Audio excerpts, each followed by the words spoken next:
Alright,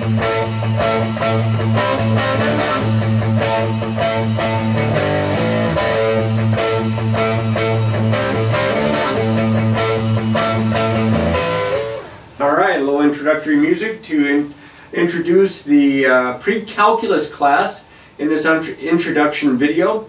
This is the pre-calculus class in which students that are taking this are going to receive dual credit. Not only will you get high school credit from Odyssey, but you're going to also get pre-calculus math 126 and pre-calculus math 127 credit out at CSN, and those credits will transfer to UNLV, UNR, a bunch of different schools. This class is, as the name would indicate, a class to help you prepare for calculus. Calculus being the class that many students have to take, whether they're business majors or engineering majors. It also allows you to dig deeper into some of the algebra concepts that you had in your Algebra 1 and Algebra 2 days, and also it emphasizes the study of trigonometry. We will have 3 chapters of trigonometry starting in the second semester. Now there are a number of suggestions here to be successful in this class, and I don't think you probably have seen you'll see anything too new here. But the key is, of course, to stay current. If you stay caught up, then you have a much better chance at doing well on tests and quizzes. You're not rushing to get caught up at the end and, you know, having less time and maybe not understanding the materials well. Also, I emphasize that you learn the material. Now, I don't mean learn the material where you can find a website that shows you the work or shows you how to solve equations or does the equations for you. It does factoring for you. It does graphing for you, like decimals and such. To really learn the material, to be able to do the work yourself where it's appropriate. There's a theme here at Odyssey with an online school that it is that I sometimes say students are Odyssey learning the material, which means that they really don't know it beyond an hour later, that they just know it well enough to do an assignment and submit an assignment because they're using websites or they're using sites that have solutions to different textbooks and such, and they copy it down and they maybe try to get credit for the assignment, but they're not really understanding how to do the assignment, and that's something that you're going to need to be able to do. Not only, notice here, where you have a midterm and a final exam where you're not allowed to use notebooks or a cheat sheet or your phone or a computer or even the textbook itself. You're going to have to know it from what you have in your head, from practicing the problems, from understanding the material that's discussed in each of these sections, memorizing at times formulas and key ideas and theorems. Very important would be for you to ask questions if you're unsure. I'm always here, by the way. I'm Mr. Turner. I'm going to be your instructor. I'm always around to help you if I can, and there are other math teachers here on campus that understand this material well enough that they can help you with your questions as well. But ask questions when you're unsure, and to help you to understand the material that much better, there's a textbook that you can read. We have hard copies in the classrooms, and there's also online the textbook. There are notes that are online for each section that you can refer to, handwritten notes that I made out and scanned and put into each section so that you can refer to those. They have some of the key ideas. These would be the types of notes that I would have taken having read through a particular book to help me to remember key ideas and how to work certain kinds of problems, showing you the step-by-step process to solving certain kinds of problems.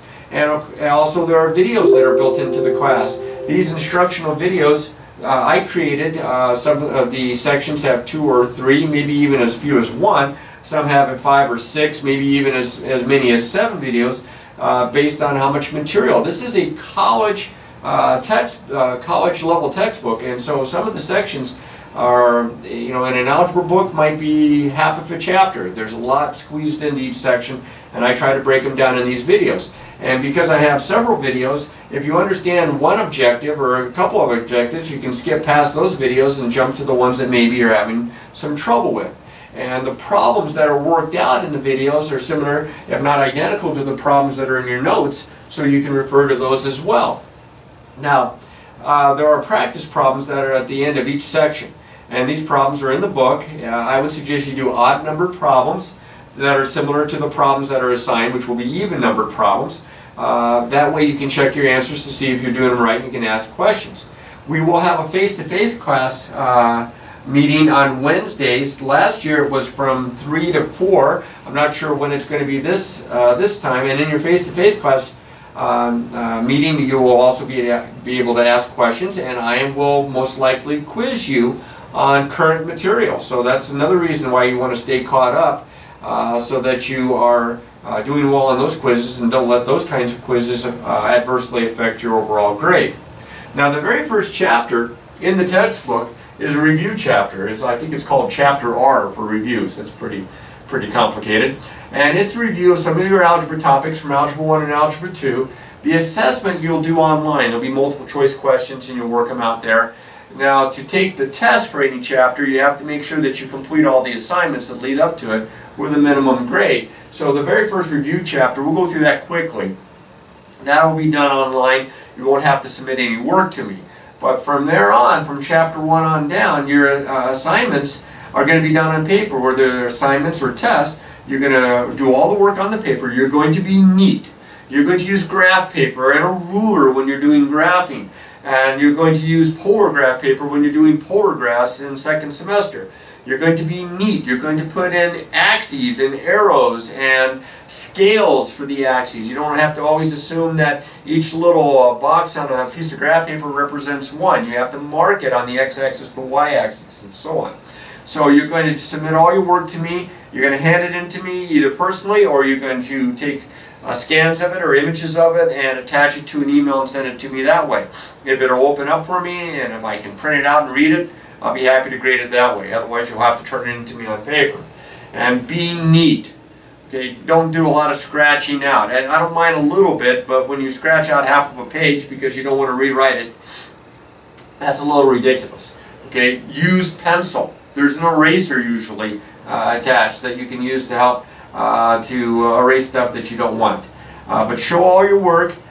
Make sure that you're ready before you start doing the assignment. Students jump to the assignment to get it over with, and they're not prepared. That's where you go back to using these things to help you to understand the material, and using these to make sure that you have a good feel for the material, to do these practice problems down here. So make sure you're ready before you start doing the assignments. I don't know how many times I had a student start an assignment and they'd ask me a question, I don't get this, I don't understand the first question. Well, did you see here in the book that it refers to Objective 1, which is this first video, or that it refers to Objective 1, which are these 3 examples that are in your notes? Go back and study. Okay, if you've done a thorough study and you're still struggling, that's when I come into play. I'll come in and help you. I want to make sure, but you have to do a lot of the work on your own. But I'm here to help you, don't forget that. Tests are available after all the assignments are done and submitted and graded. It takes a while for me to grade them. I usually have them graded by the next day. You need a minimum score, so you just can't turn in 1 or 2 problems out of 10 and expect a high enough score for the test to become available. If you're trying to get a test in by the end of the semester and you haven't turned in your assignments and you decide, oh, I'll give him 3 chapters worth of assignments here and he'll have to grade them right away so my tests become available, I do the best I can, but if you wait too long, you put yourself in a bad way. Now, academic integrity. Well, I'm hoping that our face-to-face meetings, I can get a good idea of what's going on. I can see who's doing the work.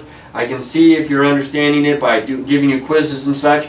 But I have students that try to take shortcuts, especially those that are so worried about their grades that and they procrastinate that they panic at the end. And I've had students look at websites that have solutions.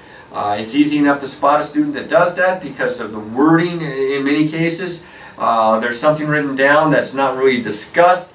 And so when I ask the student, well, how did you do this, or where did you get this formula from, and they can't answer me, I know that somebody else is deserving of those points, not them. And they get zeros. I had a bunch of students, unfortunately, attempt to do such things. So make sure you're doing your work. Make sure that you're doing only your work and not letting somebody else copy off of you, because that's cheating just as much as the person that's looking off of your papers or looking off somebody else's papers. So make sure that you are honest with your work and that you give it a good, strong effort. Now, these are some suggestions. Staying current is key. learning the material, not Odyssey learning the material, but learning the material, important, asking questions, important, and of course our face-to-face class meetings. If you can't attend the face-to-face class meetings, then we need to get you changed out of this class and get you into perhaps the traditional pre-calculus class where you don't get the dual credit, but they don't have the Wednesday meeting. So make sure that that's going to agree with your schedule as well, and then we'll hopefully give you every opportunity to learn all the information necessary to get you ready for calculus, whether it's in high school or in college. Best of luck with this class now.